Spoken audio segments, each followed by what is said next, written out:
Alguém, por favor, pode só fechar a porta? Obrigada. Gente, desculpem o atraso. Vamos começar hoje para resolver essas nossas últimas 15 questões, né? Hoje, inclusive, não sei se alguém aqui vai fazer, mas vai ter o concurso da Polícia Civil. Então, se houver alguém aqui que vai fazer o concurso da Polícia Civil daqui, eu desejo muito boa sorte, muito boa memória. Vamos lá para a questão número 1. Eu desejei sorte, luz, serenidade e memória. Porque aí para a pessoa lembrar do que estudou, né? Agora, se não estudou, aí não tem muita salvação, não.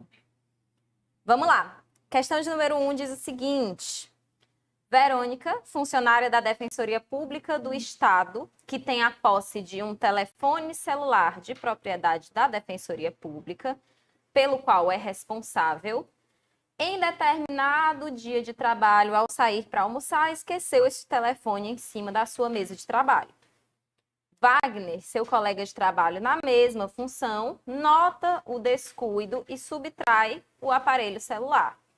Nesta situação hipotética, diante do Código Penal brasileiro, é correto afirmar que Verônica e Wagner cometeram crimes de peculato, se sujeitando às mesmas penalidades, pois ambos concorreram para o crime.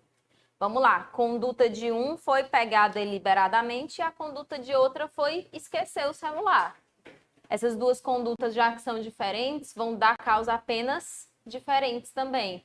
Enquanto que um agiu com dolo, praticando peculato furto, a pena dele vai ser de reclusão de 2 a 12 anos e multa, que é a pena do peculato do artigo 312, parágrafo 1º, a mesma pena do caput. Agora, em relação a Verônica, que foi quem descuidou-se do celular, como o descuido é aquele negócio da quebra do cuidado, o descuido vai me lembrar mais da culpa, certo? Então, já que são condutas diferentes, as penas são bem díspares, são bem diferentes entre si, então já não vão ser as mesmas penalidades, portanto, a alternativa A está descartada. B. Cometeu o crime de peculato mediante erro de outrem, enquanto Wagner cometeu o crime de peculato doloso. Peculato mediante erro de outrem é quando, por exemplo, um jurisdicionado te entrega por engano alguma quantia em dinheiro. A gente fez uma questão como essa, de um oficial de justiça que foi até a casa da pessoa para cumprir um mandado. Tinha uma quantia que o jurisdicionado precisava pagar a título de execução e o jurisdicionado acabou se enganando e disse, não, pega, tá aqui a quantia.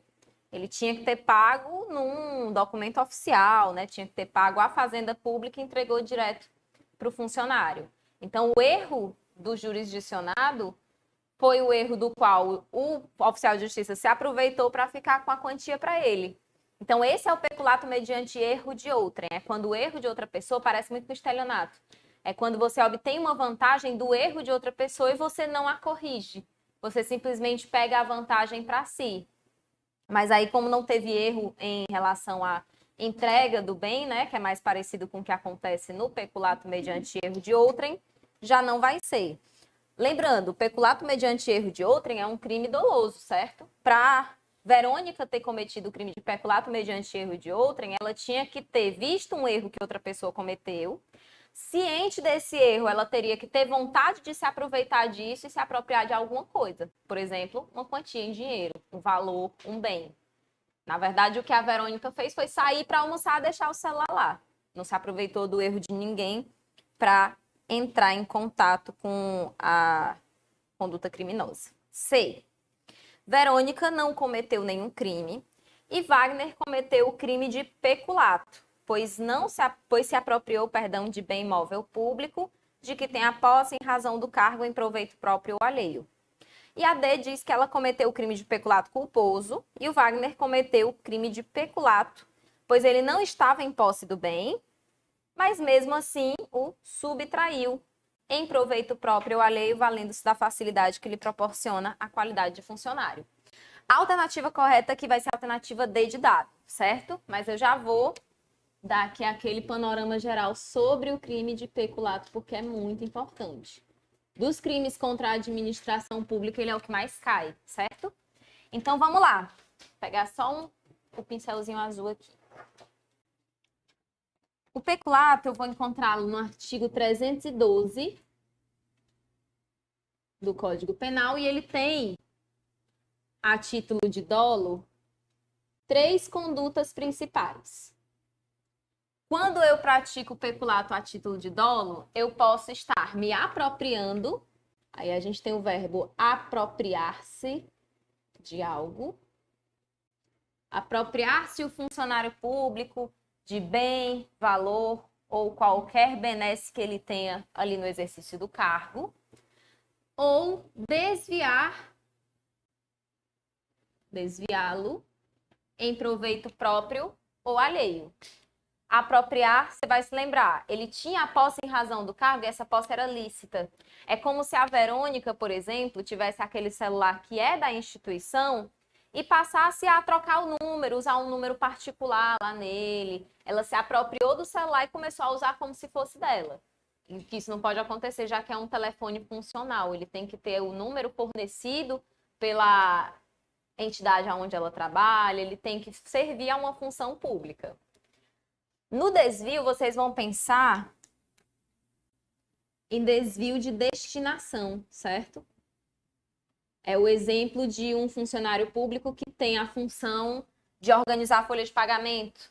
E quando ele vai ver, né, os valores muito altos que ele tem que repassar para as pessoas, ele pensa, mas ninguém vai dar pela falta de R$ 200.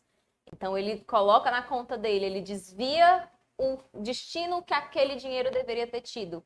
Então, ele desvia em proveito próprio, mas ele pode desviar em proveito de outra pessoa também. Vou até puxar aqui uma outra setinha para falar que pode ser tanto um desvio para ele mesmo, em proveito próprio, ou ainda em proveito alheio.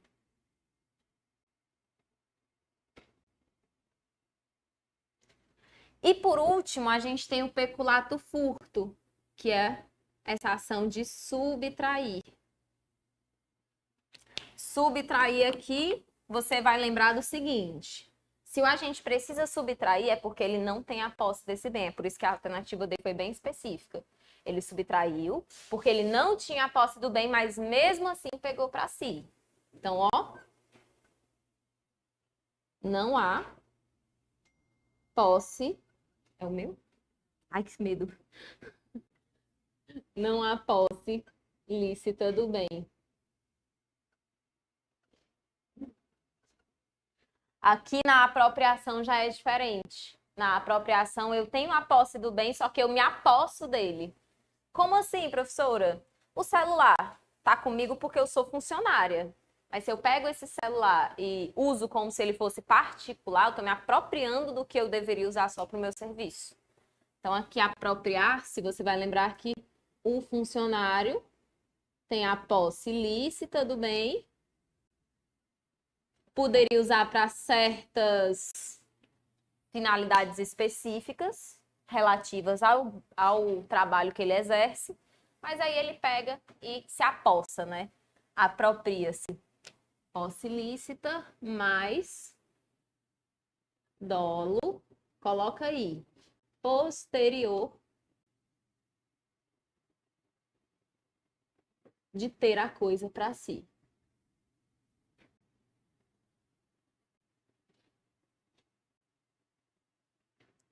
Se você quiser anotar isso, também é muito útil.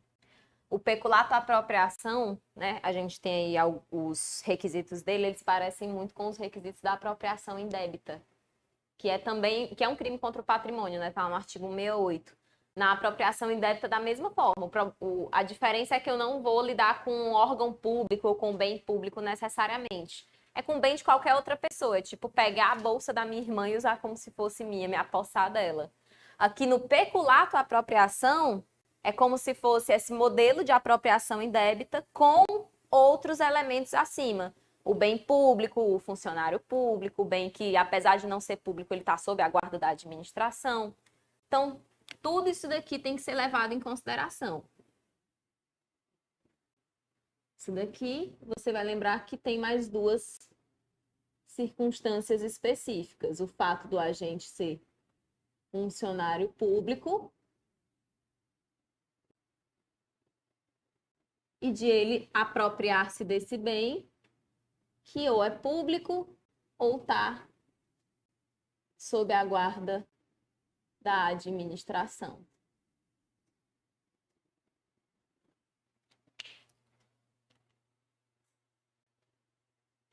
A culpa está lá no parágrafo 2º, certo? Tem lá no peculato culposo. Aquele que concorre culposamente para o crime de outrem. Vou colocar aqui. Concorrer culposamente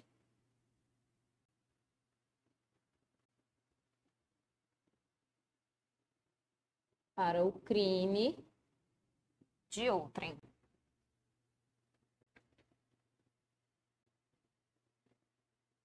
Se o funcionário tinha dever de guardar algum bem, de zelar por algum bem, e ele se descuida e acaba abrindo brecha para outra pessoa, né, se envolver ali, para outra pessoa pegar esse bem, por exemplo, aí a gente vai ter a conduta culposa. Lembrando, né, que bom, é o único crime contra a administração pública que tem forma culposa. Os outros todos só se punem se praticados com dolo. Certo? Você vai lembrar que vai ter um dever de cuidado.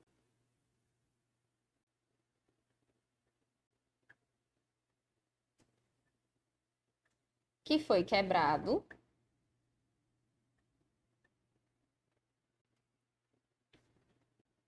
E isso levou diretamente a um terceiro que disso se aproveite.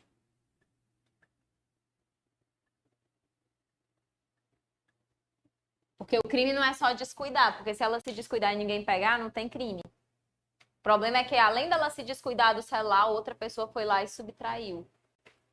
Então, a falta de cuidado dela sozinha não é nociva, assim, por assim dizer. O problema é que existe um terceiro que está de olho e que está só esperando o funcionário público vacilar para dizer, tá, esse negócio que ele está vigiando, eu vou pegar. Sempre tem questão com peculato culposo, no qual a administração coloca assim, tinha um funcionário que ele era responsável por um certo armário de mantimentos. E um dia ele saiu muito apressado e não trancou o armário. No meio da noite, alguém foi lá, subtraiu mantimentos no valor tal. O que o funcionário que esqueceu de trancar o armário fez? Ele praticou peculato culposo. A falta de cuidado dele, o dever de cuidado que ele quebrou, quando ele saiu sem trancar, acabou dando causa a uma terceira pessoa se aproveitar disso. Isso é que é o problema, é o prejuízo da administração que decorre da falta de cuidado do funcionário. Ok. Vamos lá para a questão número 2.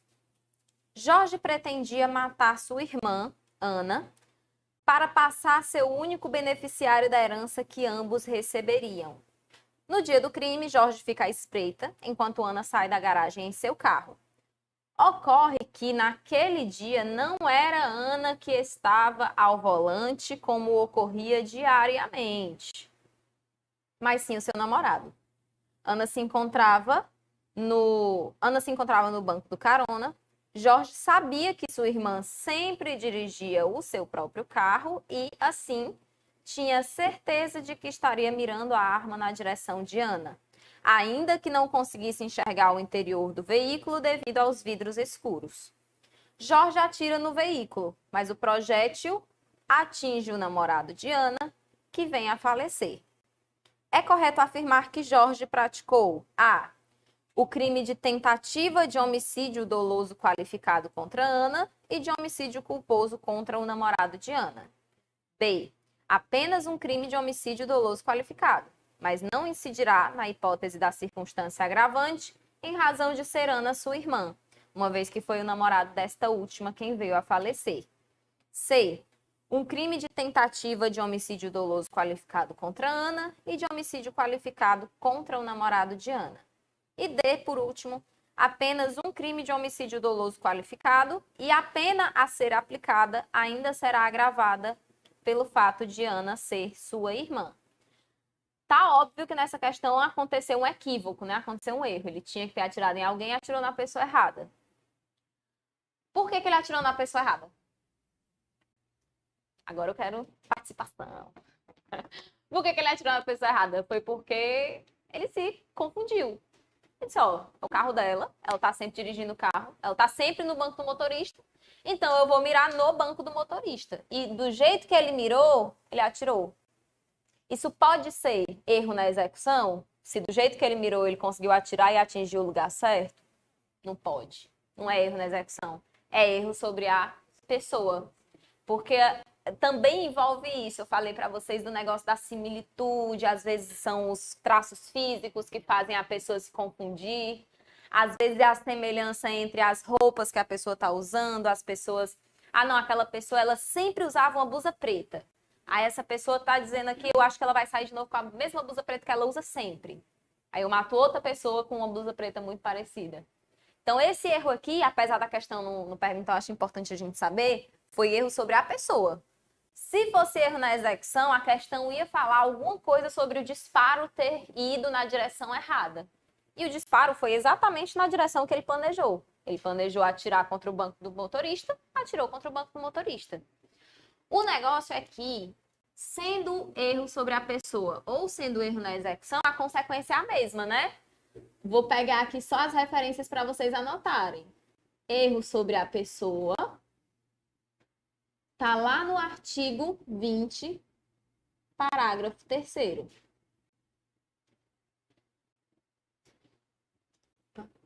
CP.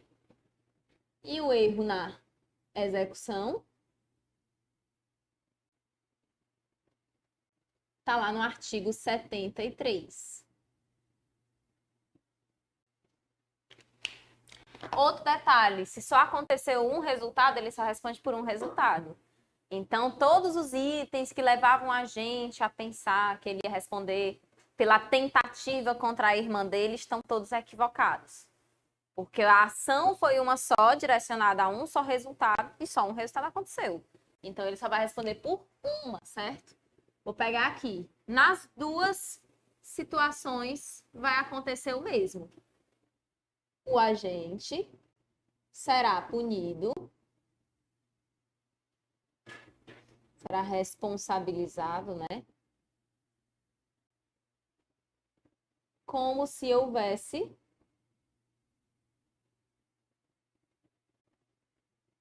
acertado a vítima pretendida.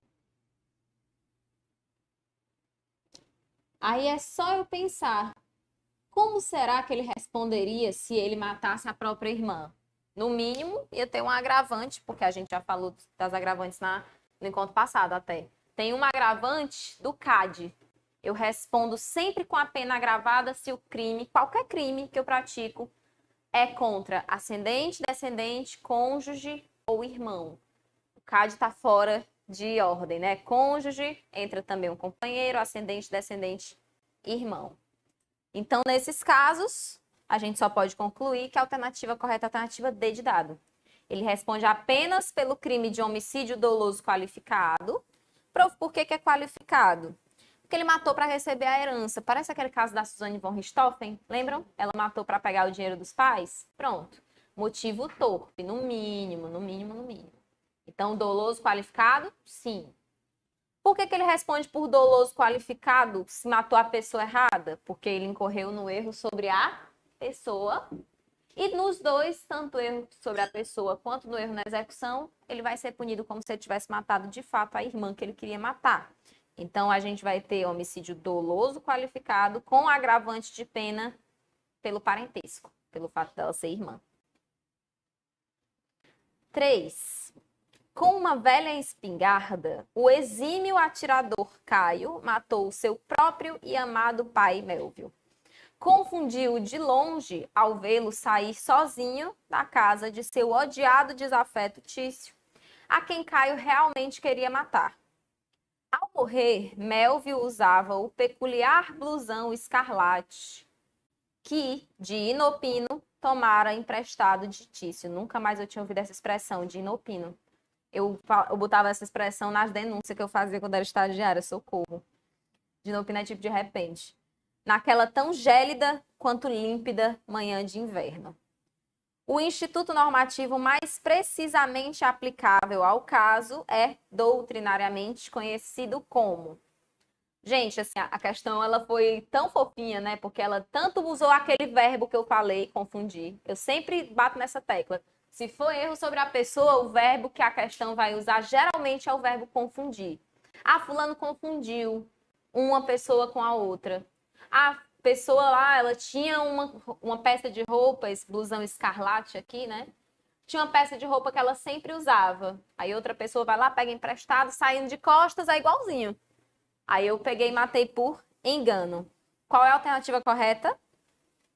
A de amor. Erro em persona. Esses aberratio ictus, só para vocês anotarem, vai que cai latina, ninguém sabe, é o erro na execução, certo? Se chama aberratio ictus. E parricídio, né? É homicídio de pai. Questão de número 4 agora. Mediante um disparo com arma de fogo, o agente produziu na vítima um ferimento. Por considerar que o disparo fosse suficiente para causar a morte da vítima, o agente cessou a sua ação. Recolhida a um hospital, a vítima morreu pela ingestão de uma substância tóxica que, ao invés do medicamento prescrito, lhe ministrou inadvertidamente uma enfermeira.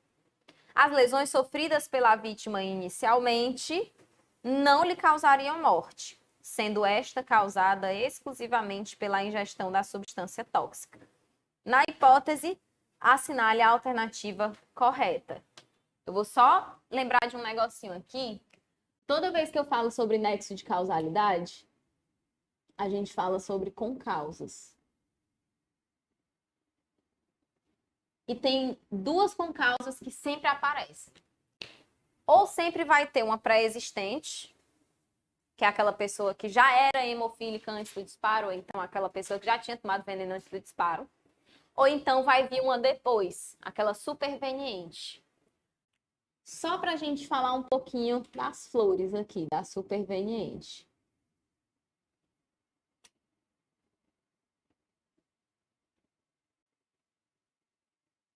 As concausas supervenientes, é só para lembrar o negócio das concausas. Concausa é tudo que pode interferir no resultado que eu estava prevendo que ia acontecer. Então, eu tenho dolo de matar alguém, vou lá, vou agir com esse dolo, com essa vontade, para conseguir matar essa pessoa. O problema é que, às vezes, podem acontecer N circunstâncias que mudam um negócio que devia ser só atirei, matou. Tem vários outros fatores que podem influir, tem vários outros fatores que podem interferir nessa história. E um deles é qualquer coisa que possa vir depois e causar sozinho o resultado. Exemplo, a gente sempre tem questão de incêndio em enfermaria, ou então de gente que tomou um medicamento que não devia tomar, como esse daí, choque anafilático. Tem situação de acidente de ambulância.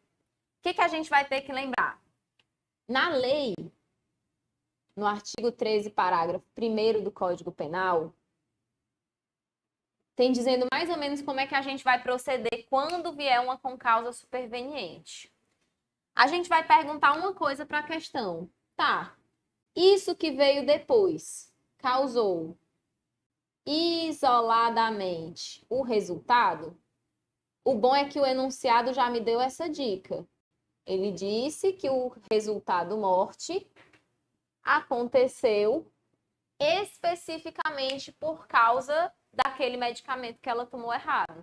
Não especificamente por causa do disparo de arma de fogo. Então, essa pergunta que eu vou fazer para a questão, tá? Isso aí que veio depois do que o cara fez, isso que veio depois da faca, isso que veio depois do tiro, causou sozinho o resultado? A questão diz que foi. Que a morte, tá aqui no finalzinho, as lesões sofridas pela vítima inicialmente não lhe causariam morte, sendo esta causada exclusivamente pela ingestão da substância tóxica. Então, causou isoladamente o resultado? A nossa resposta é sim. Nesse caso, a gente aplica o artigo 13, parágrafo 1º. O que ele diz? Que o agente, nessas circunstâncias, não responde pelo resultado. Ele responde pelos atos que ele praticou anteriormente. Ele começou e parou. Mas ele não parou porque ele mudou de ideia. Ele parou porque ele pensou que a pessoa já estava morta. Se ela não morreu ainda, o homicídio não está consumado. Então, quando ele saiu tendo praticado uma tentativa de homicídio. Prof, me explica de novo por que é tentativa de homicídio. Vamos lá. Tentativa é quando eu não chego no resultado, querendo o resultado, mas eu não chego lá por circunstâncias alheias à minha vontade. Uma das circunstâncias que a FGV gosta de usar é eu achar que o resultado já aconteceu e simplesmente sair. Aí outra pessoa vai lá, socorre a vítima e aí ela melhora. Ela não morre. Se só tem homicídio consumado se a vítima morrer, e se a morte da vítima era uma coisa que o cara queria, mas não conseguiu, o que ele vai responder, pelo que ele vai responder, é uma tentativa de homicídio. Eu vou anotar aqui o que eu tinha falado, porque eu sei que tem muita gente anotando e eu não terminei o raciocínio. Mas é basicamente assim, ó. Se ela causou isoladamente o resultado, o agente, pelo resultado, não responde.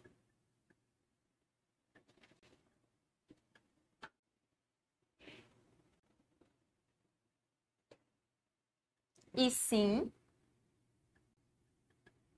pelos atos anteriormente praticados.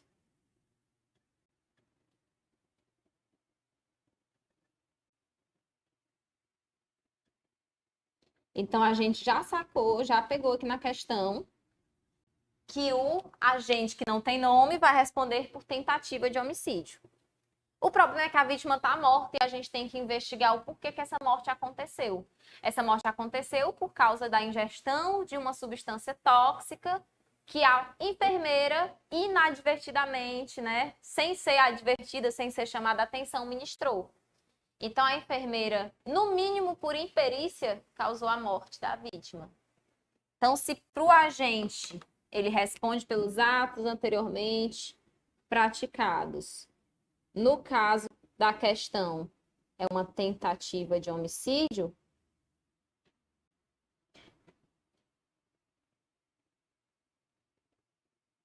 alguém tem que responder pelo resultado morte se ele for um resultado que veio ou de vontade ou de descuido, o dolo e a culpa. O agente tentou matar a vítima com vontade, é por isso que ele responde por tentativa de homicídio doloso. A enfermeira, inadvertidamente, por falta de cuidado, matou a vítima. Então, ela responde por homicídio culposo. A alternativa correta aqui, vamos ver as 4. A. O agente da agressão responderá por lesões corporais e a enfermeira por homicídio culposo. Sempre que a questão trouxer um agente que teve claramente a intenção de matar, e isso está no enunciado como está nesse, ele só parou porque ele considerou que o disparo seria suficiente para matar a vítima. Então, ele nunca vai responder por lesão corporal. Se a questão chegou, o fulano tem intenção de matar, pois ele vai responder por homicídio alguma coisa. O fulano tem intenção de lesionar, aí sim ele responde por lesão corporal alguma coisa. Mas a vontade, a intenção, é por isso que a questão bota logo. A vontade, a intenção vai dizer pelo que ele vai ser punido. No mínimo, né? B.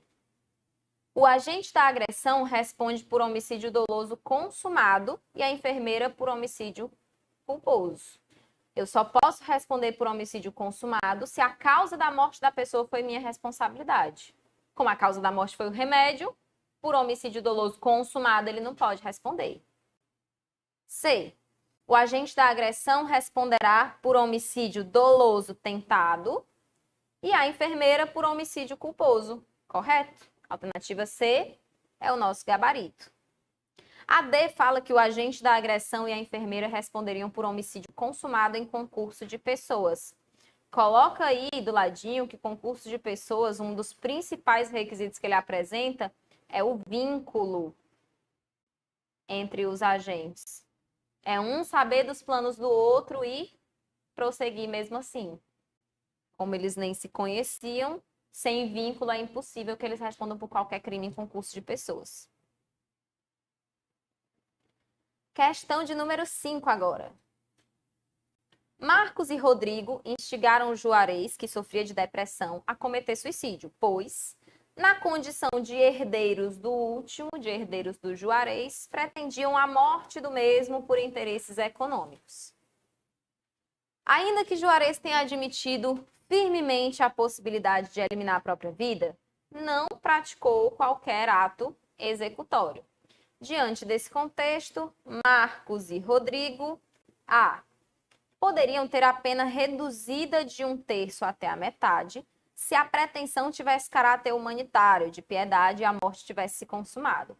Pode anotar aí que o artigo 122 não tem nenhuma causa de diminuição de pena.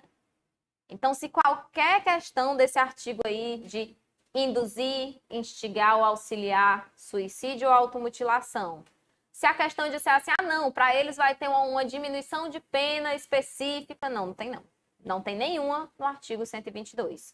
Só tem circunstância que piora, só tem qualificadora, só tem aumento de pena. B. Deverão responder por tentativa de homicídio, visto que a ideia de ambos era eliminar a vida de Juarez para posterior enriquecimento.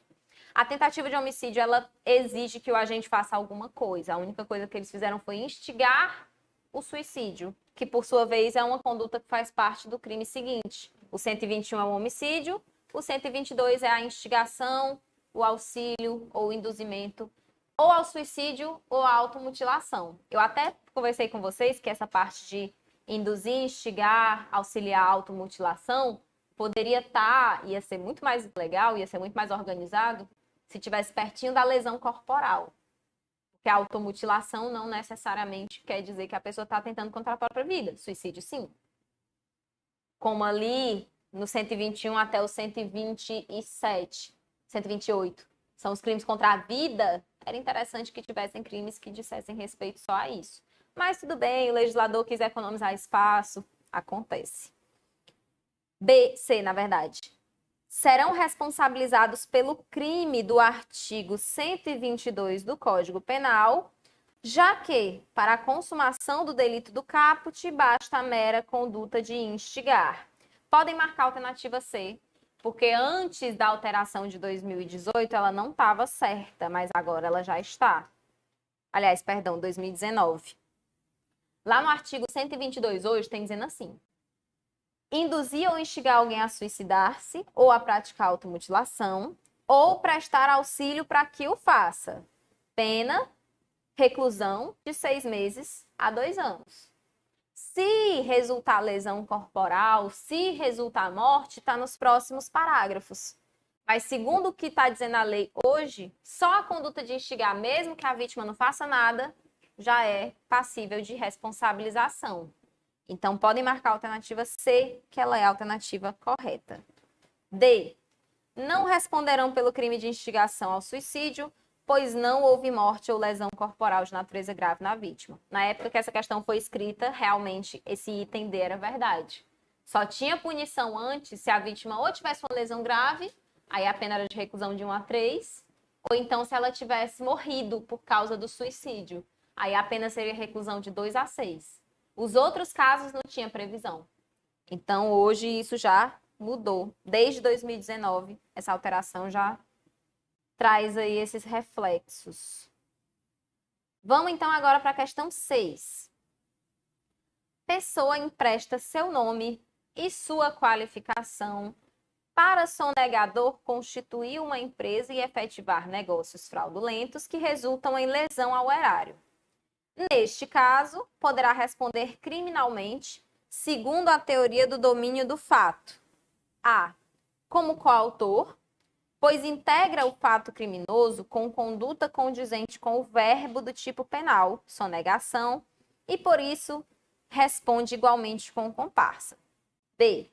Como coautor, pois integra o fato criminoso com conduta imprescindível para a sua realização, ou seja, a constituição da empresa que viabilizou o desenvolvimento da atividade criminosa. C. Como partícipe, pois apenas assessorou o coautor para que ele pudesse efetivar a prática criminosa com o empréstimo do seu nome e a qualificação para a constituição da empresa, recebendo, todavia, a mesma pena. E D.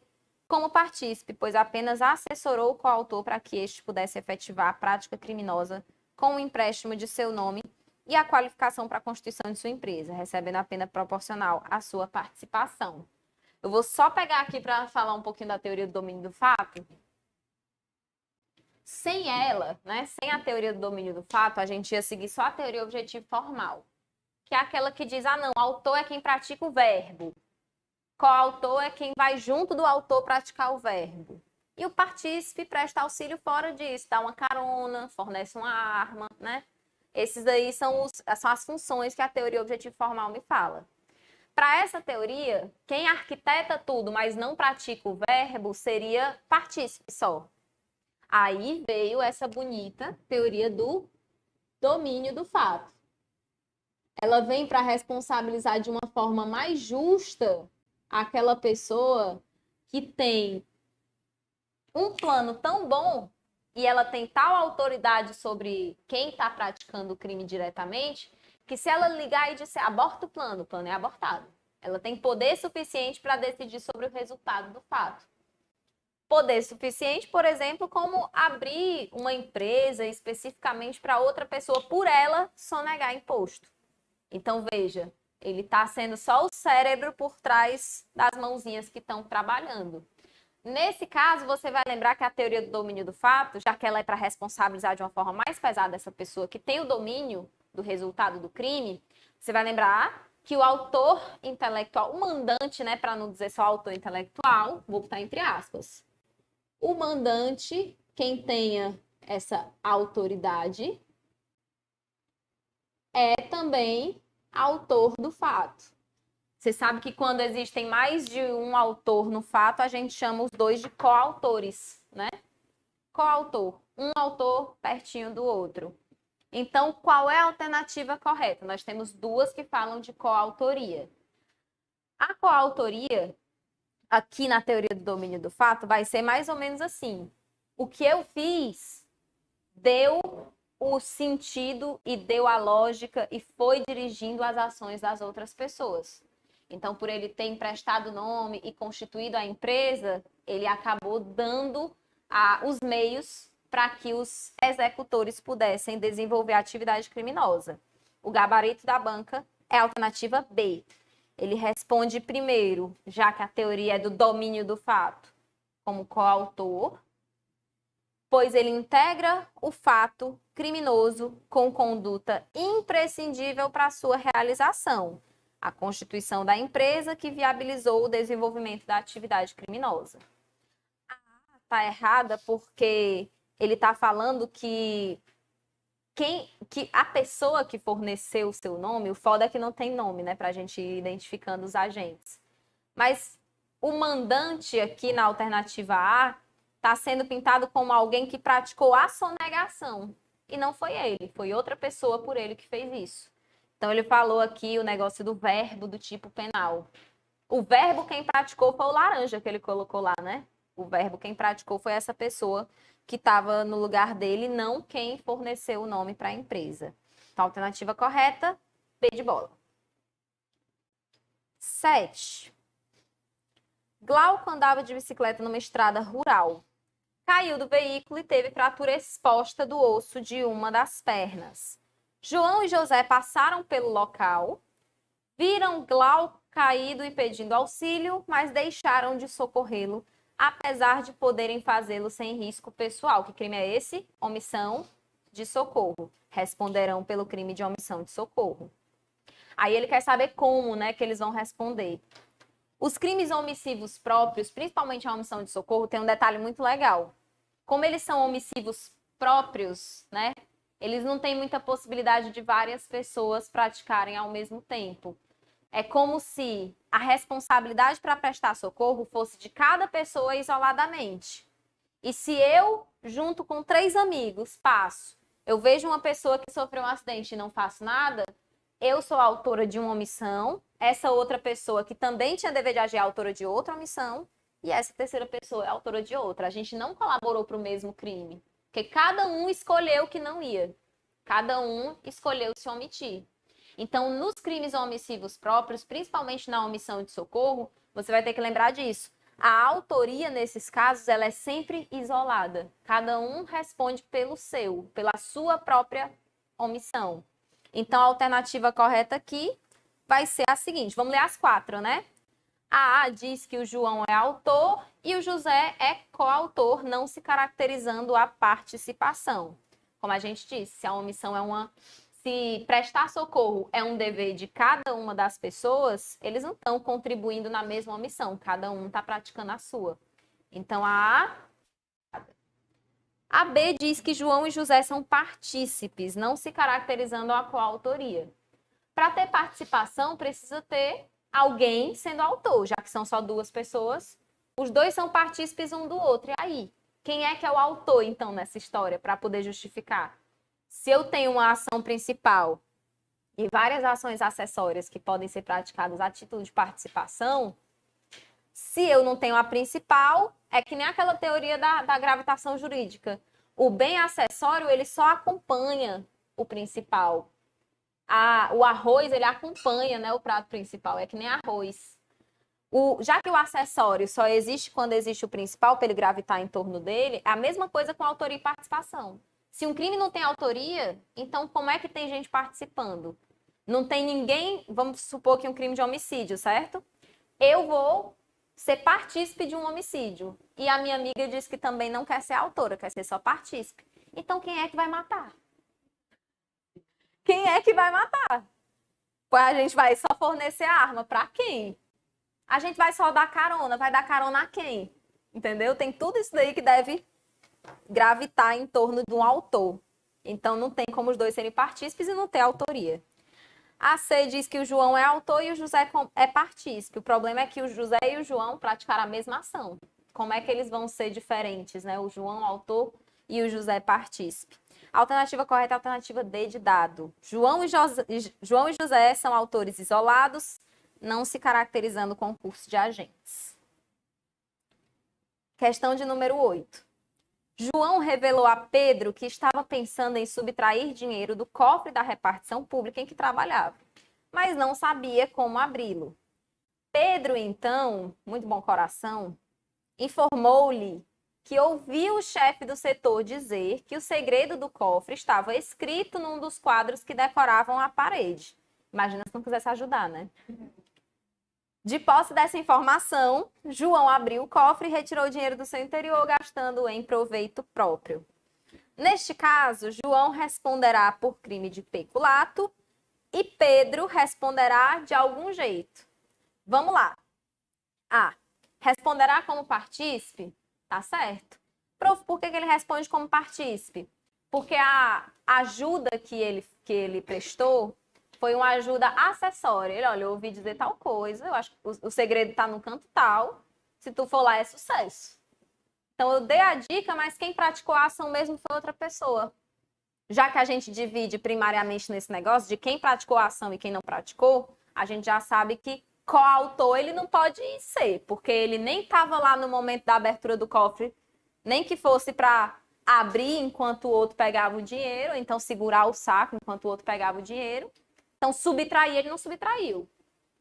Quem subtraiu responde como autor. Agora, quem só prestou outros tipos de auxílio responde como partícipe. Da mesma forma, a B, ele não pode ser coautor, porque ele não tomou parte na ação principal. Ele também não pode ser autor principal, como diz a C. Autor principal aqui vai ser o próprio João, que abriu o cofre e retirou o dinheiro do seu interior. E a D diz que ele responderia como autor mediato. Autor mediato, ele podia até ser, mas não desse jeito. Autor mediato é aquele que se aproveita de outra pessoa para praticar a infração por ele. Então, se ele tivesse planejado tudo isso, se ele quisesse também uma parte nos ganhos, e ele dissesse, olha, eu não vou, mas se você quiser ir, né, a gente divide e eu te digo onde é que está o segredo.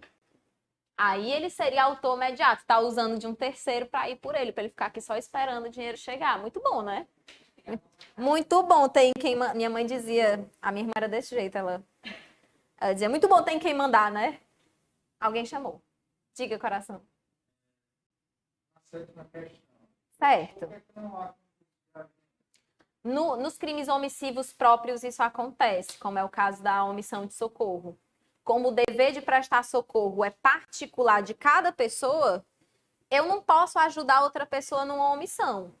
Ela se omite, mas eu também, para não prestar socorro, tenho que escolher que não vou. Nos crimes omissivos próprios, isso acontece. Todos aqueles que o verbo é deixar de fazer tal coisa. Cada omissão, cada um responde pelo seu próprio não fazer. Porque como é não fazer, como é uma abstenção, cada um tem que escolher esse caminho. Diferente do fazer, que eu posso ajudar de outras formas. Mas o não fazer, como ele é uma abstenção, ninguém pode dizer só porque eu fiquei parada que eu ajudei outra pessoa a ficar parada. Eu fiquei parada por mim. Eu mesma escolhi não prestar socorro. Uhum.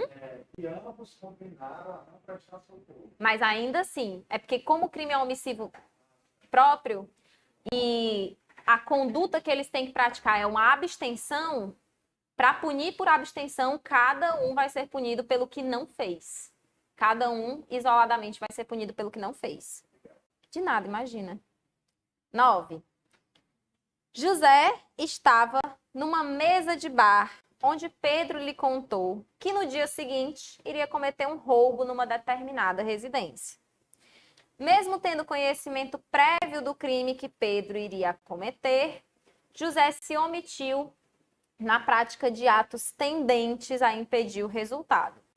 Nessa situação, José, A, não responderá por nenhum delito, B, responderá por qual autoria do roubo, C, responderá por participação no roubo e D, responderá por favorecimento pessoal. Eu vou começar de baixo para cima, certo? Favorecimento pessoal, assim, só para a gente começar. Esse crime está no artigo 349, eu não me lembro se eu já falei dele com vocês, mas ele de vez em quando aparece nessas questões de sempre que você tem que identificar o que a ajuda de uma pessoa confluiu para um crime patrimonial, sempre tem uma questão que mistura roubo ou então furto, receptação e favorecimento pessoal. Por quê? Porque imagina que eu combinei com alguém. Imagina que eu combinei com alguém de que essa pessoa ia roubar um bem e ela podia esconder lá na minha casa, depois que ela trouxesse. Se eu combino antes do crime patrimonial acontecer, vou colocar aqui o ajuste. Antes do crime patrimonial acontecer, faz com que eu, Sara, embora tenha só escondido o bem depois, responda pelo mesmo crime que a pessoa que levou o bem embora praticou. Tipo, vamos dizer que ela furtou. E eu disse, tá, traz pra cá. Antes dele cometer esse furto, eu disse, tá bom, pois tu vai, aí tu traz pra cá que eu escondo. Então, eu tô combinando antes, a gente já tá combinando o destino desse bem, o destino dessa coisa, antes mesmo do crime acontecer. Os dois seriam punidos pelo crime patrimonial. Ambos seriam punidos pelo crime patrimonial.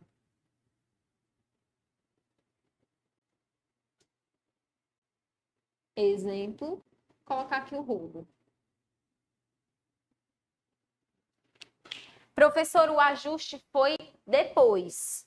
O ajuste que aconteceu, na verdade, eu sempre confundo com favorecimento real, né? Mas o ajuste, professora, foi assim, a pessoa chegou lá na minha casa com a coisa já subtraída e disse, esconde aqui para mim, que tem uma partezinha aqui para você, tem uma coisa aqui para você. O ajuste de esconder a coisa após o crime pode configurar duas condutas diferentes. Se houve vantagem patrimonial para quem escondeu, aí a gente vai ter o crime de receptação no verbo ocultar. Pratica receptação quem, em proveito próprio ou alheio, oculta coisa que é produto de crime. Oculta, né? Adquire, revende, faz com que um terceiro de boa fé adquira, compre, oculte. Professora, não teve dinheiro envolvido, foi só para livrar a cara da pessoa. Eu escondi aqui para a polícia sossegar uns dias. Se não houve, né, essa percepção econômica e eu escondi só para ajudar, isso é favorecimento real.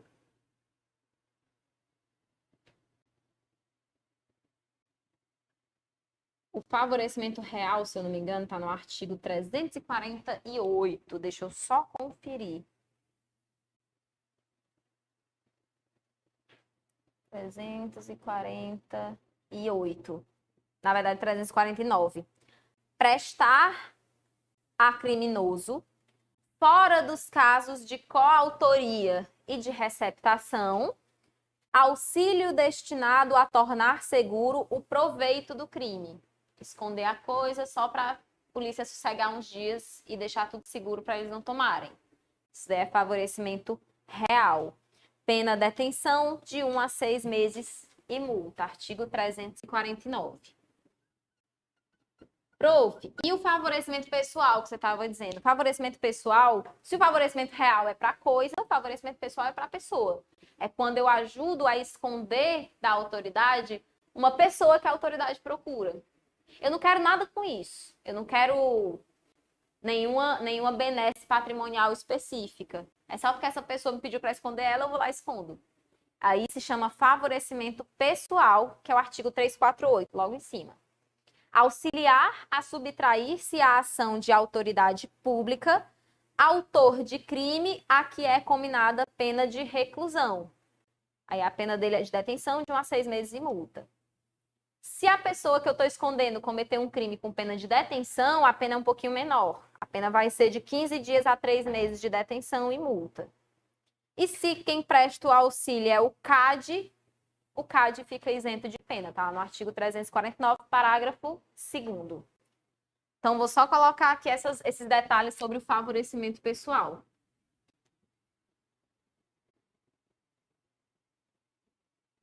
Favorecimento pessoal. É um dos crimes mais aleatórios que de vez em quando dá as caras, assim, contra a administração da justiça. Artigo 348 do Código Penal.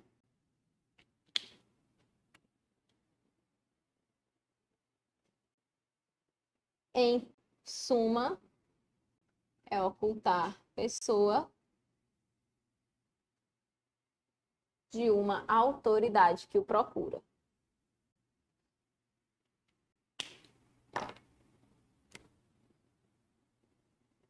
E o CAD, se fizer isso, é como se a lei dissesse, ah, não, você é cônjuge, você é ascendente, descendente, irmão, ia fazer o quê, né?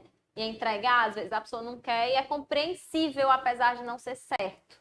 Então, o CAD fica isento de pena.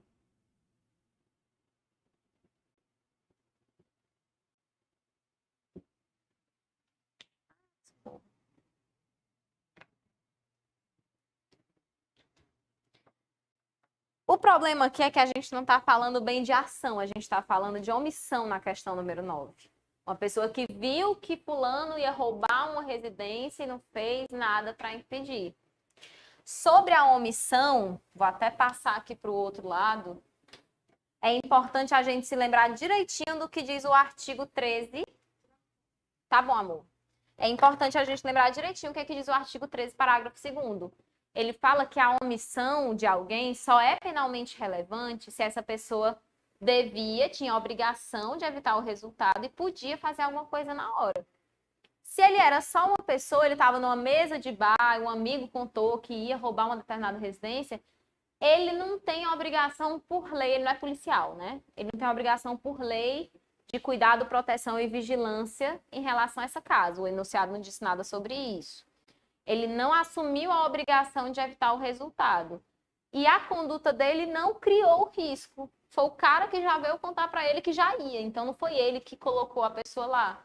Diferente se ele tivesse induzido o agente a roubar a casa, instigado o cara a roubar a casa. Aí sim seria complicado. Mas ele só soube e não fez nada. Então ele responde pelo quê? Por crime nenhum, por nadinha. Alternativa correta, alternativa A. Vou até colocar aqui.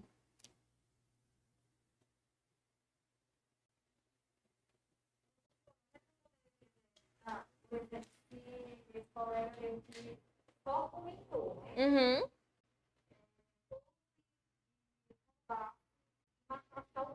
Sim.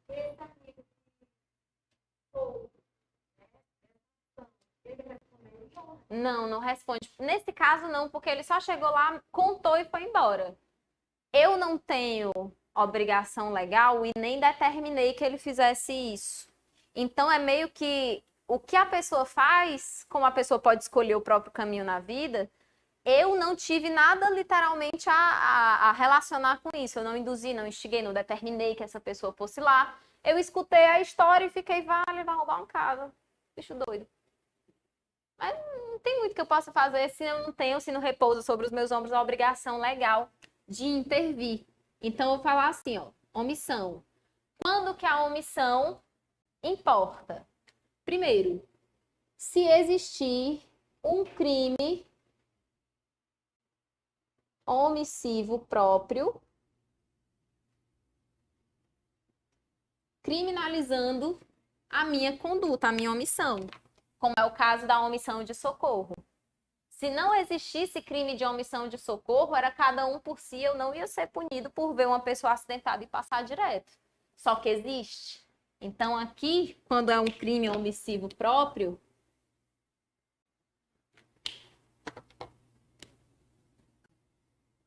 aí você vai botar, pune-se o agente por praticar omissão proibida.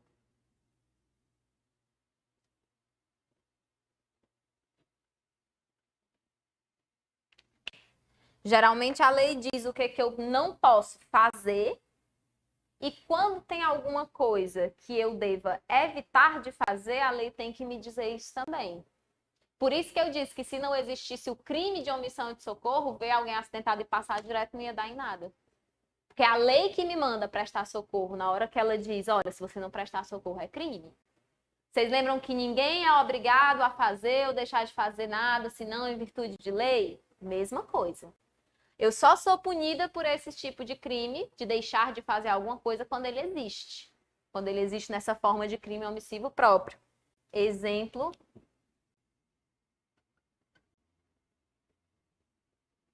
Omitir-se de prestar socorro.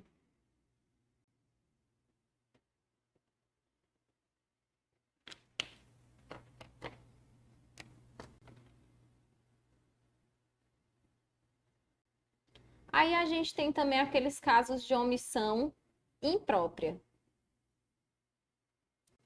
A omissão imprópria é aquela que eu posso fazer alguma coisa para evitar, mas eu me omito. O negócio é que nem todo mundo entra aqui nessa omissão imprópria. Quem entra aqui nessa omissão imprópria é quem tem a obrigação de evitar o resultado, pode fazer alguma coisa e mesmo assim não faz. Então, eu vou colocar aqui omissão imprópria. É para todos? Não, é somente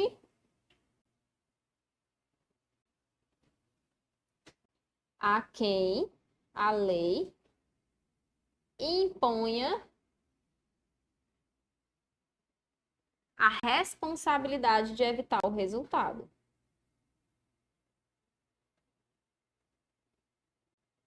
A teoria que rege esse tipo de omissão se chama teoria normativa. Porque já que só a lei pode me obrigar a fazer as coisas ou deixar de fazer as coisas, é a lei que tem que dizer, olha, aqui você tem obrigação, intervenha. A quem a lei impõe a responsabilidade de evitar o resultado.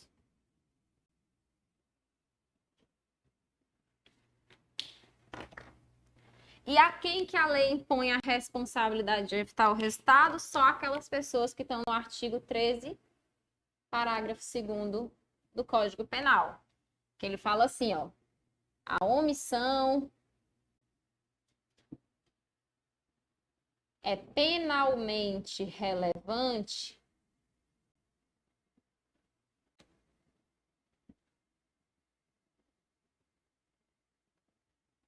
quando o agente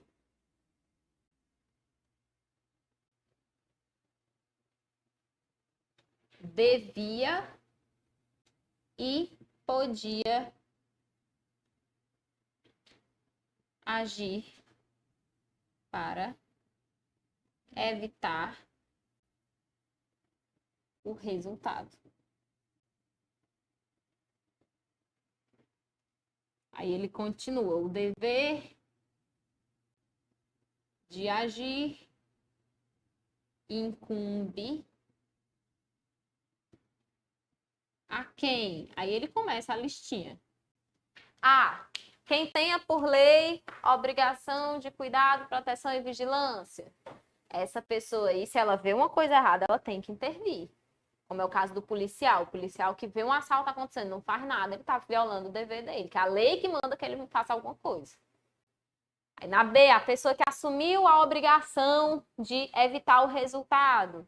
Não tem lei, mas ela, mesmo que seja só de boca, disse, não, tá certo.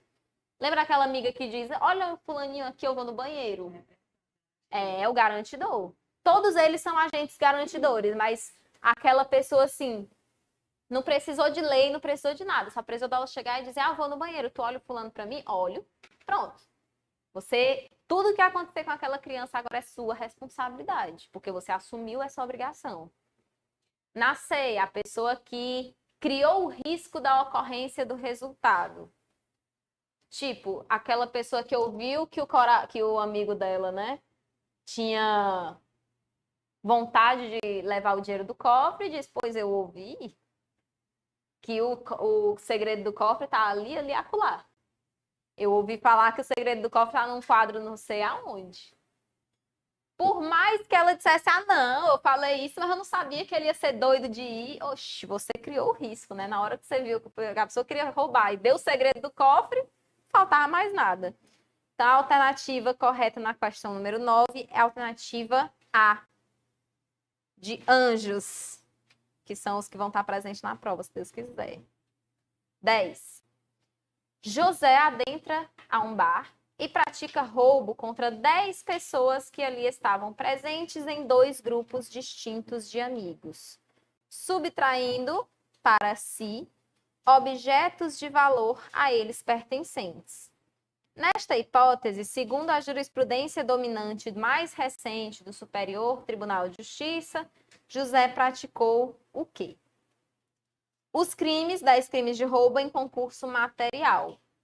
Só não foi concurso material porque eu tenho que visualizar, eu tenho que fechar os olhos e pensar num assalto de uma pessoa assaltando 10. Essa única pessoa vai chegar, vai anunciar o assalto, vai passar a sacolinha, não vai? Então, no fundo, a ação foi só uma. Foram 10 crimes de roubo, mas a ação mesmo foi só uma. Como é que a gente chama quando com uma ação eu consigo praticar vários crimes? Eu chamo de concurso formal. Então, são 10 crimes de roubo em concurso formal, C. Por que não é um único crime de roubo? Pela pluralidade de vítimas, certo? A pluralidade de vítimas e a pluralidade de bens que foram subtraídos. Tem vários patrimônios de 10 pessoas que foram violados. Então, esses 10 patrimônios contam. Não é continuidade delitiva, porque, embora a gente tenha 10 crimes da mesma espécie, né, não foram em circunstâncias muito diferentes. Foi no mesmo, né, no mesmo contexto fático e jurídico. Ele entrou na sala e praticou o roubo contra as 10. Se foi uma ação só, não pode ser nem continuidade delitiva e não pode ter também concurso material. Todos dois, a continuidade e o concurso material, exigem que o agente pratique mais de uma ação. Ele chegou para assaltar todo mundo, praticou uma ação só, então é concurso formal mesmo. A 11 diz o seguinte, é a C de casa, são 10 crimes de roubo em concurso formal. Pode falar, Chuchu.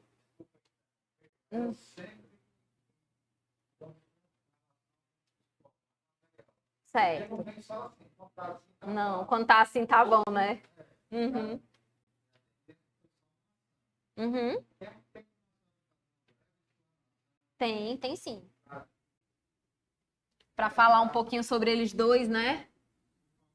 Imagina, sempre que a gente falar em concurso material e concurso formal, eles têm uma coincidência entre si. Os dois vão acontecer mais ou menos no mesmo contexto.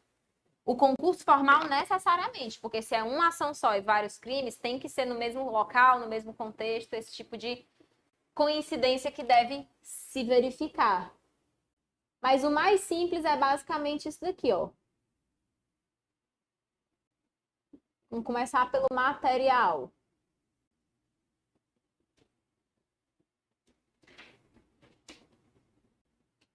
Mesmo contexto fático. O mesmo agente pratica, tem lá mais de uma ação ou omissão. Mais de uma, eu acho seguro dizer que duas ou mais, né? Então, duas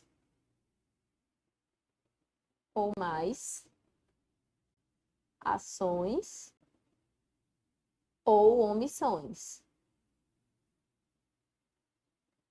Professora, e se fosse uma ação e uma omissão? Aí as duas davam causa, cada uma, a um crime. A ação deu causa a um crime, a omissão deu causa a outro. Ia ser concurso o quê? Material. Por quê? Porque sempre que tiver no concurso formal é uma coisa só. Ou é uma ação ou é uma omissão. Então, ó, duas ou mais ações ou omissões que dão causa a dois ou mais crimes que podem ser idênticos ou não.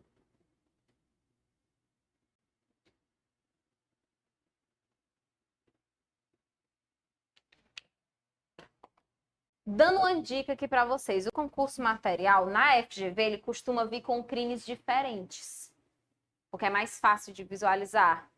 Então, por exemplo, um homicídio e logo depois um furto. Eu matei a pessoa, mas logo depois eu percebi que ela tinha os bens de valor, levei embora também. Então, homicídio e furto, crimes não idênticos. Quando são crimes iguais, costumam ser assim, não, crimes de homicídio. Botam uma pessoa que atira em um, depois atira na outra. Duas ações, dois crimes. Quando é concurso formal, os crimes costumam ser diferentes. Os crimes costumam ser diferentes.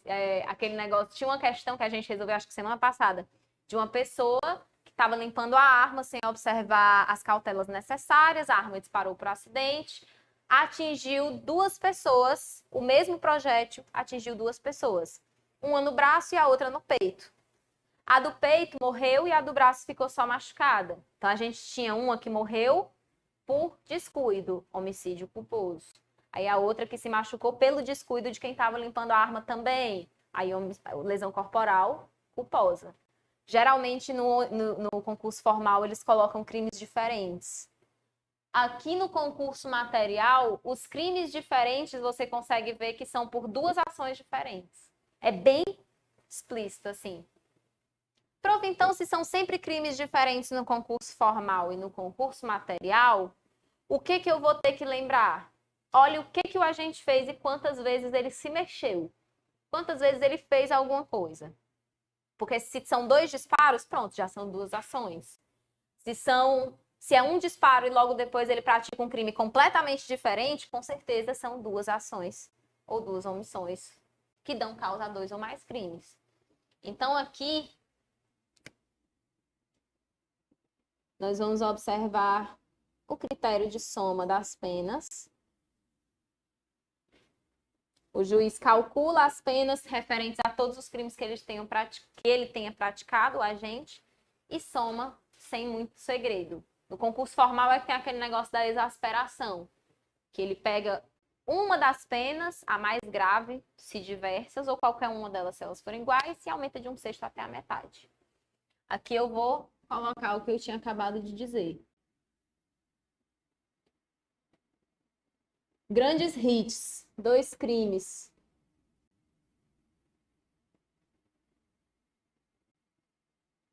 Bem diferentes.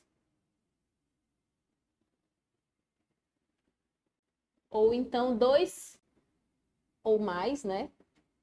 Crimes iguais, mas com claras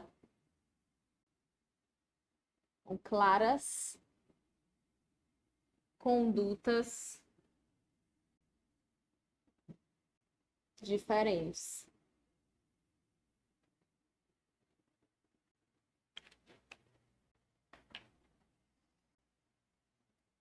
Eu não sei por quê, mas eu tenho a sensação que no concurso formal os crimes acabam se complementando.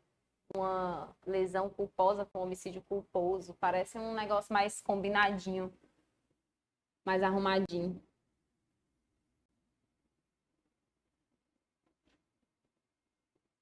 Concurso formal, artigo 70.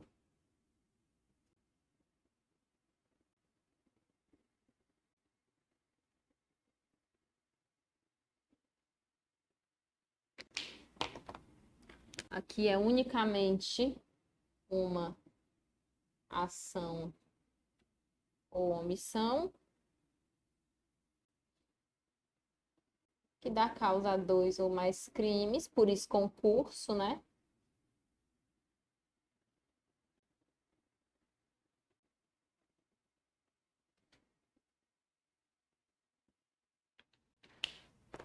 Aí o critério para calcular a pena é diferente. Se o concurso formal é aquele concurso formal próprio, aí a gente vai ter o aumento de uma das penas. Se elas forem diferentes, a maior. Se elas forem iguais, qualquer uma, mas só uma delas. Vou colocar aqui aumento de uma das penas.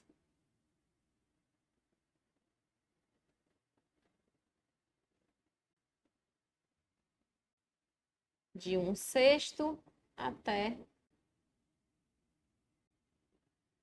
a metade. É no crime continuado que é de 1/6 a 2/3.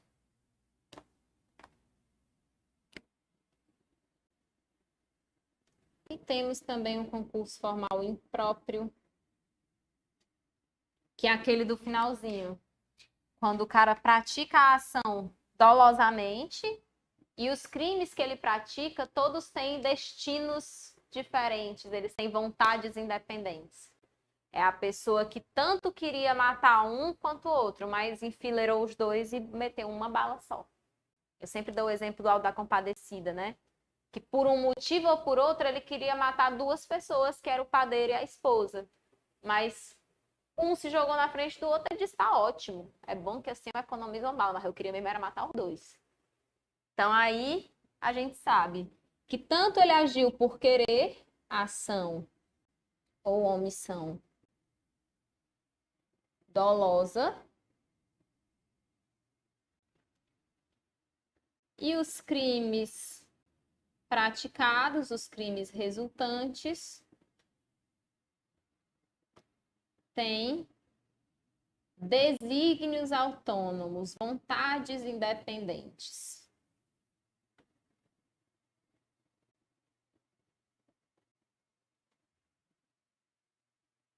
Nesses casos aqui, o juiz também somaria as penas privativas de liberdade em que o agente tem incorrido.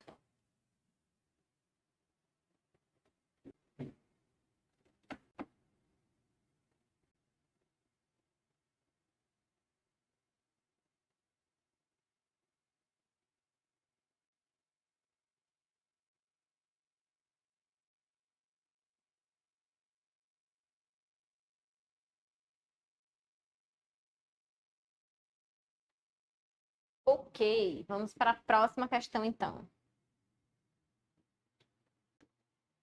Questão de número 11 diz o seguinte: Jordano, ao dirigir o seu automóvel de maneira negligente, perdeu o controle do carro, matando 5 pessoas e lesionando gravemente outras 5. Ui, tirei da questão sem querer. Considerando a situação hipotética apresentada, assinale a alternativa correta. A. Giordano agiu em continuidade delitiva. Continuidade delitiva de uma ação só? Né? Não pode. B. Atualmente, considera-se que tais situações devem ser consideradas um crime único, aplicando-se apenas uma das penas, ou seja, a mais leve. Assim, é muito bom, né? Mata 10 pessoas. Aliás, mata 5 pessoas e lesiona gravemente outras 5. C.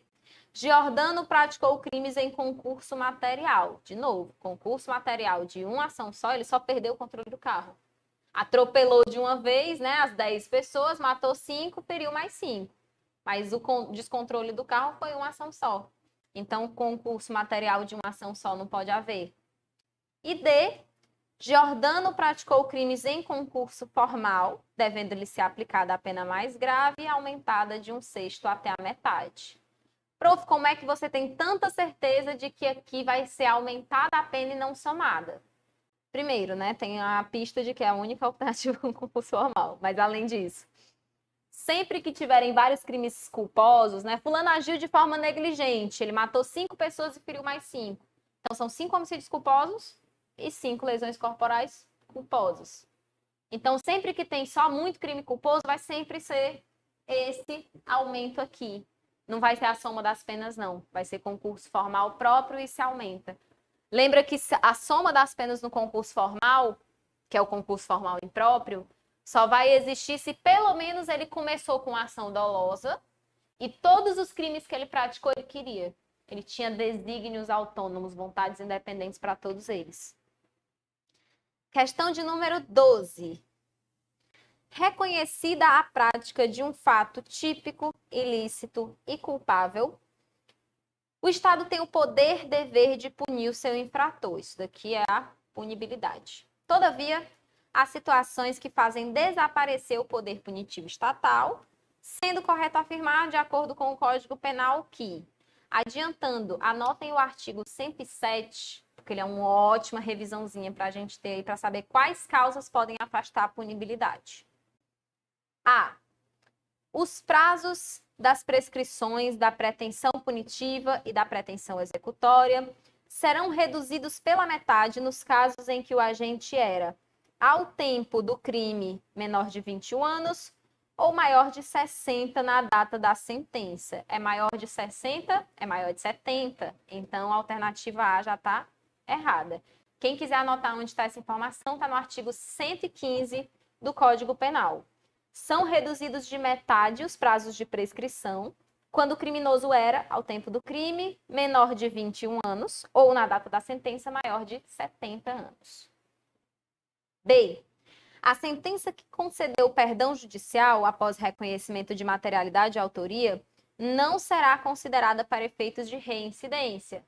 Certo, essa daqui é a alternativa correta, alternativa B. Aí, para justificar, vocês podem anotar a súmula 18 do STJ e também o artigo 120 do Código Penal. O artigo 120 é a súmula 18 do STJ. O artigo 120 diz assim: a sentença que conceder perdão judicial não será considerada para efeitos de reincidência. E a súmula 18, ela fala que a sentença que concede o perdão judicial se classifica como declaratória da extinção da punibilidade. Ela nem condena e nem absolve, ela não é nem condenatória e nem absolutória. Ela é uma sentença declaratória apenas, para dizer que o Estado perdeu ali o direito de punir aquele agente. E ela não, né, gera efeitos penais para o agente, nem os efeitos penais primários, que é a aplicação da pena, e nem efeitos penais secundários, como reincidência ou maus antecedentes. A C fala que a anistia, concedida através de decreto presidencial, afasta os efeitos penais, primários e secundários e extrapenais da condenação. A única coisa que está errada nesse item é de onde a anistia vem. A anistia é sempre concedida através de lei, gente, de lei federal ordinária. Podem colocar aí. Lei federal ordinária. Prof, então, eu sei que tem um aí que é por decreto. Qual é? É o indulto e a graça.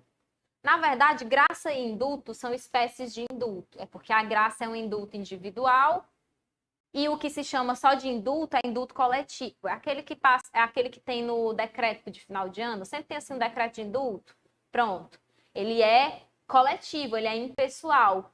Ah, teve um decreto em 2016, por exemplo, que quando ele instituiu o indulto daquele ano, ele falou: as pessoas que foram condenadas e que até o dia tal cumpriram 15 anos de pena podem ser liberadas, elas podem ser beneficiadas com indulto. Então, veja, é impessoal, ele só exige alguns requisitos objetivos, o quanto de pena que aquela pessoa já cumpriu, até quando ela tem que ter cumprido essa pena inteira. Então, já é mais genérico. O indulto que é particular, né, digamos assim, o indulto individual, que é a graça, depende de pedido do interessado, ele vai fazer o pedido ao presidente da República, pode decretar, mas ele pode delegar para o AGU, para o PGR e para os ministros de Estado. Eu vou anotar isso, que é importante, porque tanto cai lá em constitucional, nas atribuições do presidente da República, como pode cair aqui em extinção de punibilidade também.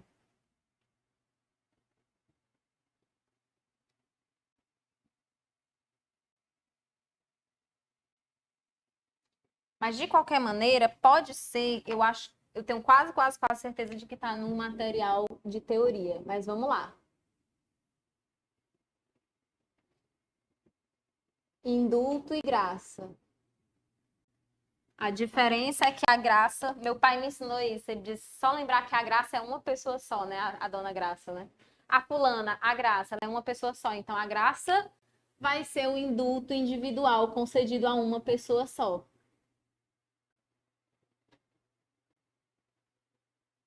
Depende de pedido da parte interessada. Agora, as circunstâncias que coincidem entre os dois. A primeira é a forma. É por decreto do Poder Executivo Federal. Professora, na minha questão, se vier falando do Poder Executivo dos estados, pode? Não pode. Porque se só a União pode criar crimes, combinar penas, só a União poderia, ali nas suas esferas, né, no Executivo, Legislativo e Judiciário, criar formas que afastam esses crimes, essas penas. Como o Estado é menos abrangente que a União, ele não tem esse poder todo para perdoar um crime. Não pertence a ele. Esse decreto aqui, vou colocar, ele é a atribuição do presidente da República.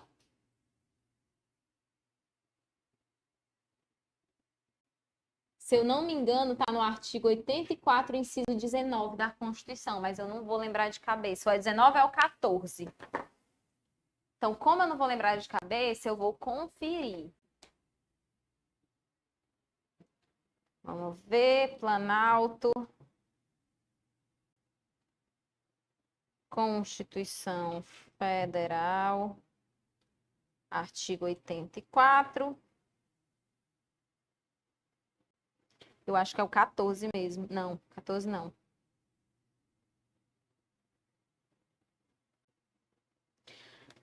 Conceder indulto e comutar penas, com audiência, se necessário, dos órgãos requeridos em lei. Aí, no parágrafo único do artigo 84, fala que o presidente da República pode delegar as atribuições do inciso 12 a 3 pessoas. O AGU, que é o Advogado-Geral da União, o PGR, que é o Procurador-Geral da República, e a ministro de Estado. Aí não especificou quem era. Pode ser, então, qualquer ministro a princípio.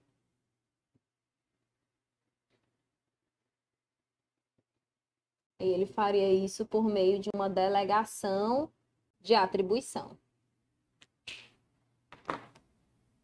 A anistia já é por lei, certo? A anistia vai ser por lei federal ordinária, portanto, poder legislativo, só que legislativo federal.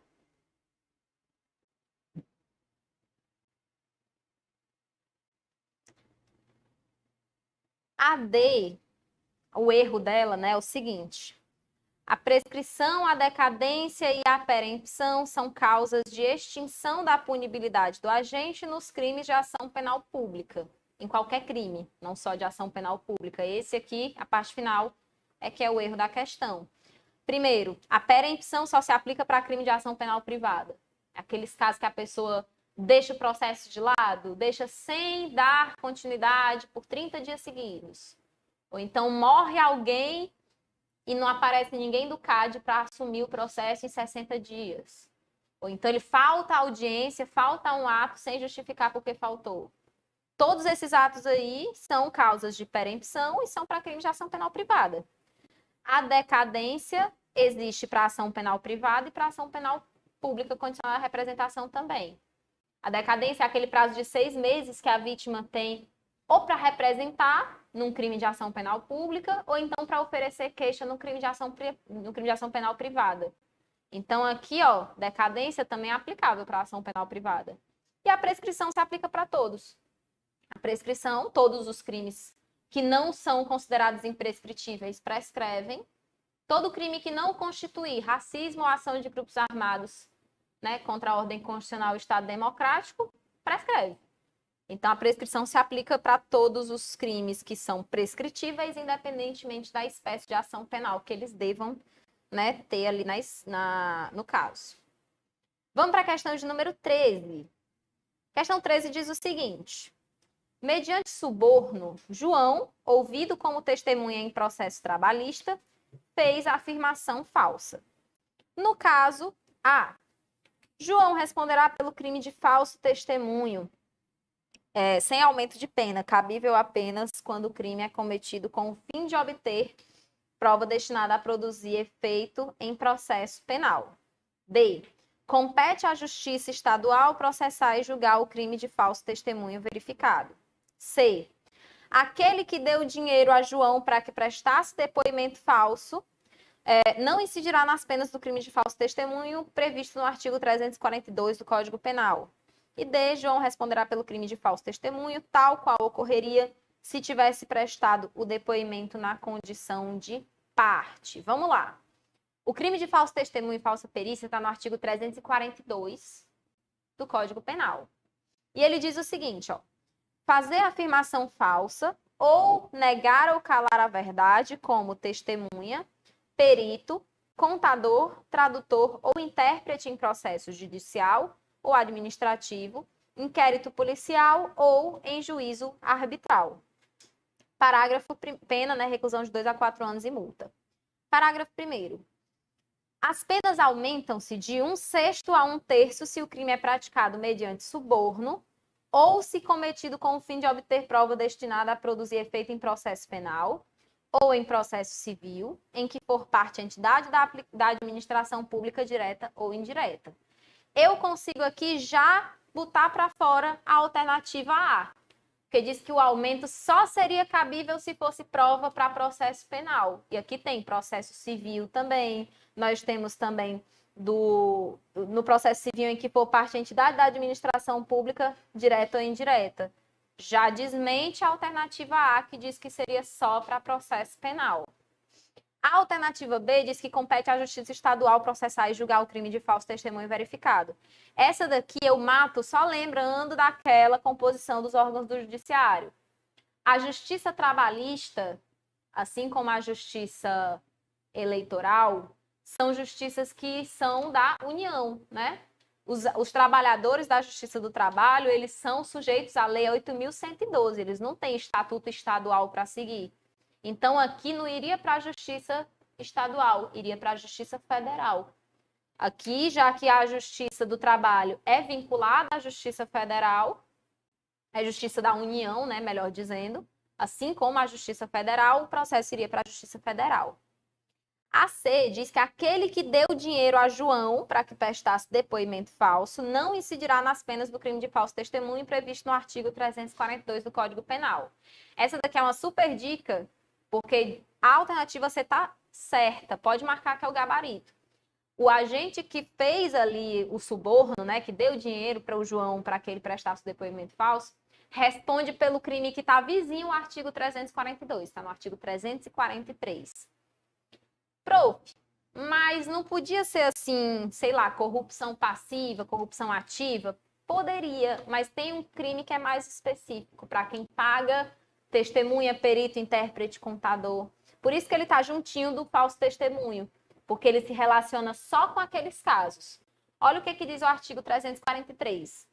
O crime é dar, oferecer ou prometer dinheiro ou qualquer outra vantagem a testemunha, perito, contador, tradutor ou intérprete para fazer a afirmação falsa, negar ou calar a verdade em depoimento, perícia, cálculos, tradução ou interpretação.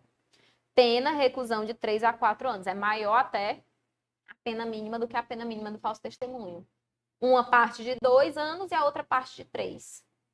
Então, nesses casos, pode anotar aí, na alternativa C do ladinho, que é verdade. Ele não responde pelo 342, não. Responde pelo 343 do Código Penal. E a D fala que João responderá pelo crime de falso testemunho, tal qual ocorreria se ele tivesse prestado depoimento na condição de parte. Puxa uma setinha assim do falso testemunho, só para anotar que ele é um crime de mão própria, certo? É um crime que só pode praticar quem está lá no local, de testemunha, perito, contador, intérprete. Então, tem que ser praticado pessoalmente, mão própria. 343. É o crime bem vizinho ao falso testemunho. Questão de número 14. Rodolfo é processado criminalmente e condenado pela prática do crime de prevaricação, cometido no ano de 2013, a cumprir pena de detenção de 6 meses e ao pagamento de 10 dias multa. A sentença transita em julgado para o Ministério Público e para a defesa. Neste caso, a prescrição da pretensão punitiva estatal regula-se pela pena. Quer saber se é a pena da sentença ou se é a pena que tem lá no artigo 319 do crime de prevaricação. Eu acho que eu já até expliquei isso semana passada, mas não custa falar de novo. Quando a gente calcula prescrição e está no comecinho ainda do processo, não tem sentença ainda para saber o que o juiz vai calcular, a gente vai pela teoria da pior hipótese. Lá no artigo 109 fala que a gente pega o máximo da pena que tem lá no artigo, considerando todas as causas de aumento e até as causas de diminuição, mas sempre na teoria da pior hipótese.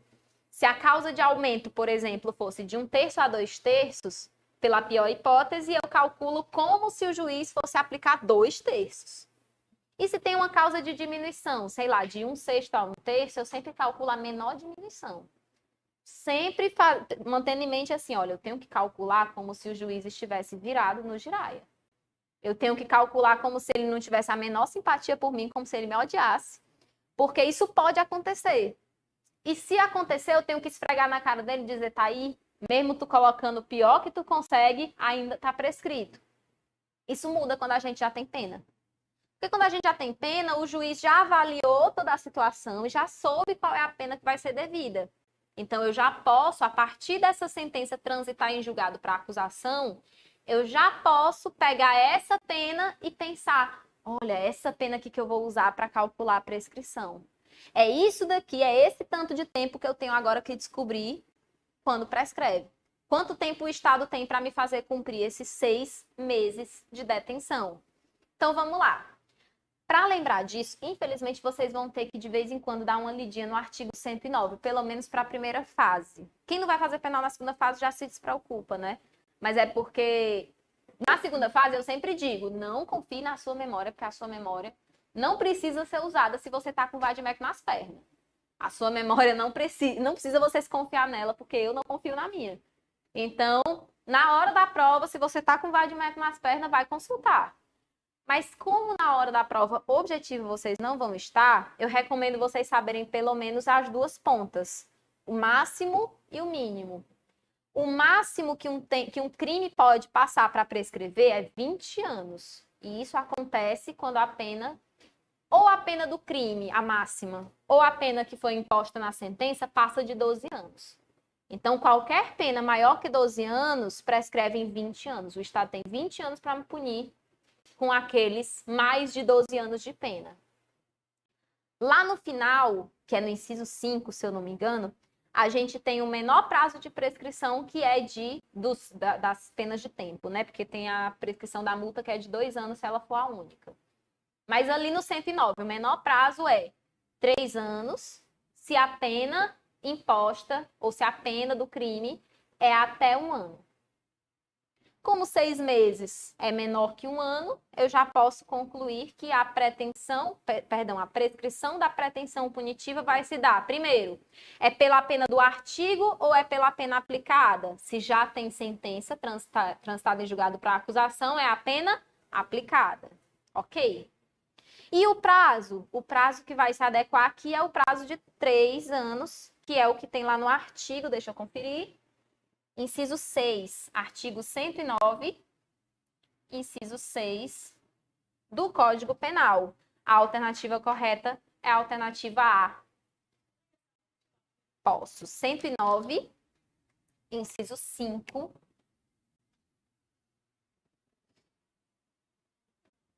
Do Código Penal. Inciso 6, na verdade, desculpa. Prescrição. O bom é que 5 é V, né? Se for 6, é só botar um izinho do lado. Prescrição, só para a gente lembrar. Eu posso ter 2 hipóteses. Ah, não tem sentença ainda, ou a sentença não transitou em julgado para acusação. Se tiver sentença, nas questões da FGV, quando tem sentença, quando tem pena, geralmente ela já transitou em julgado para acusação, é a pena da sentença que eu uso mesmo. Então, eu vou colocar aqui. Sem sentença, não tem sentença ainda, não tem cálculo de pena nenhum ainda. Eu calculo a prescrição com base na pena máxima do artigo. A pena máxima combinada. Eu pego essa pena máxima e jogo lá no artigo 109 para saber em quanto tempo essa pena prescreve. Agora, se há sentença e essa sentença já transitou em julgado para acusação, aí se regula pela pena aplicada na sentença. Aí agora é essa pena que eu vou usar para comparar com o artigo 109 e saber em quanto tempo ela prescreve. Certinho? Certinho. A última questão, para a gente encerrar por hoje, a questão 15. E ela diz o seguinte: Caio, oficial de justiça, todos os dias da semana chega em sua residência cansado após um longo dia de trabalho e passa a ficar incomodado com o fato de que Bruno, namorado da sua filha, com 26 anos, recebe um salário alto para a quantidade de serviço que realiza no órgão criminal do Ministério Público onde trabalha. Diante disso, objetivando que Bruno trabalhe mais, afirma para a promotora de justiça, chefe de Bruno, que era sua conhecida, que sua esposa foi vítima de um crime de estelionato e que o fato deveria ser investigado, informando nada saber sobre a autoria delitiva. Diante disso, foi instaurado o procedimento investigatório criminal no órgão. Caio, então, se arrepende e procura o seu advogado para saber as consequências da sua conduta, caso seja descoberto que o fato narrado era falso.